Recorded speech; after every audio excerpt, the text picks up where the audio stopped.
오후 2시에 예정되어 있던 본회의가 아무런 양해나 설명도 없이 더불어민주당의 일방적인 참석 지연으로 4번이나 연기되었습니다. 예규리에서는 신속한 처리가 필요하다면서 야당의 목소리를 묵살하고 추경안을 일방적으로 처리하더니 본회의를 앞두고는 더불어민주당 자기들 내부에 이견이 있다는 이유로 제멋대로 본회의 시간을 일방적으로 연기한 것입니다. 이 과정에서는 국회의장께서도 상황에 대한 설명과 협의가 전혀 없었다고 합니다. 국회 본회의장을 마치 제 집 안방처럼 여기는 무리한 행동이었습니다. 그렇게 더불어민주당은 단독으로 추경안을 통과시키면서 자기들이 작년 가을 불필요한 쌈짓돈이라고 비판했던 대통령실 특활비를 되살렸습니다. 기초연금 민생예산인데 3,290억을 삭감했습니다. 국방예산 905억 원, 당초 자료에도 없던 것을 삭감했습니다. 그렇게 하면서 이재명 대통령 쌈짓돈 41억 원이 그렇게 시급한 과제였습니까? 이재명 대통령 스스로 떳떳했다면 정부의 추경 예산 안에 대통령실 특활비 부활을 반영하고 대통령이 시정연설을 통해서 직접 국민들께 양해를 구했어야 합니다. 그런데 정부 추경안에는 넣지 않고 국회 심사 과정에서 여당 의원들을 앞장세워 특활비를 슬그머니 집어넣은 것은 아주 비겁한 차도 살인 정치의 민낯을 보여준 것입니다. 이번 추경을 통해서 이재명 정권은 국채 21조 원을 발행하면서 소비 쿠폰이라는 이름의 12조 원 돈 뿌리기 포퓰리즘 예산을 편성한 것입니다. 민생과 국방은 포기하고 국민에게 빚을 부담 지우는 선심성 포퓰리즘 추경입니다. 포퓰리즘 추경은 이제 포퓰리즘 입법으로 이어질 전망입니다. 민노총 언론노조의 방송 장악을 위한 방송 3법, 민노총의 청구서인 노란봉투법, 전농의 청구서인 양곡관리법을 비롯한 농망사법을 강행 처리하겠다고 합니다.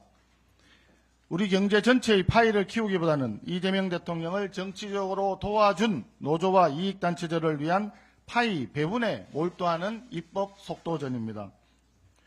국회가 이재명 대통령이 현금 버튼을 누르면 현금이 쏟아져 나오고 입법 버튼을 누르면 아무 법안이나 쏟아져 나오는 이재명 대통령의 개인 자판기로 전락하는 꼴입니다. 그렇지만 국민의힘은 야당에 주어진 견제와 비판의 역할을 다하겠습니다. 총리에 이어 이제 장관 후보자 청문회가 이어집니다. 부모가 아파트를 사주면 신분이 고착화된다고 강연해서 말한 지 1년도 채 되지 않아 아들의 아파트 매입을 도와준 외교부 장관 후보자 조현, 근로계약서도 쓰지 않고 5곳에서 겹치기 근무를 했던 국가보훈부 장관 후보자 권오월, 온 가족이 태양광 사업에 얽혀 있으면서 태양광 사업 지원 법안을 연달아 발의했던 통일부 장관 후보자 정동영, 제자 논문 가로채기에 논문 중복 게재까지 연구 윤리를 잇따라 파괴한 교육부 장관 후보자 이진숙, 변전충 내각의 추악한 민낯이 국민 앞에 고스란히 드러나고 있습니다. 장관 후보자 중에 전과나 의혹이 없는 후보자를 찾아보기가 어렵습니다. 대통령과 국무총리처럼 전과와 의혹투성이 사람들만 골라서 기용하기로 작심한 모양입니다. 국민의힘은 국민과 함께 전과 의혹투성이 장관 후보자들의 능력과 도덕성을 현미경식으로 낱낱이 검증해서 이재명 정권의 오만한 일방통행 정치를 막아 세우겠습니다. 관세에 대해서 한 말씀 드리겠습니다. 상호관세 유예 기한이 7월 8일로 불과 하루 앞으로 다가왔습니다. 그 전에 유예 연장이나 관세 인하 등 실질적인 협상 타결이 이루어지지 않으면 최대 25%의 관세가 부과될 것입니다.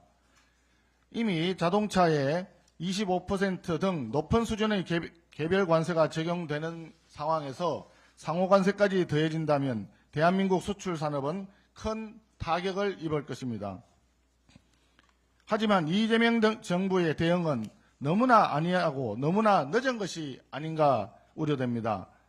여항구 통상교섭본부장과 위성락 국가안보실장이 지난주 뒤늦게 미국에 도착했지만 유예기한이 코앞인 상황에서 대응이 지나치게 느슨한 것은 아닌지 국민들은 불안해하고 있습니다. 더욱이 한미 정상회담은 성사조차 되지 못했습니다.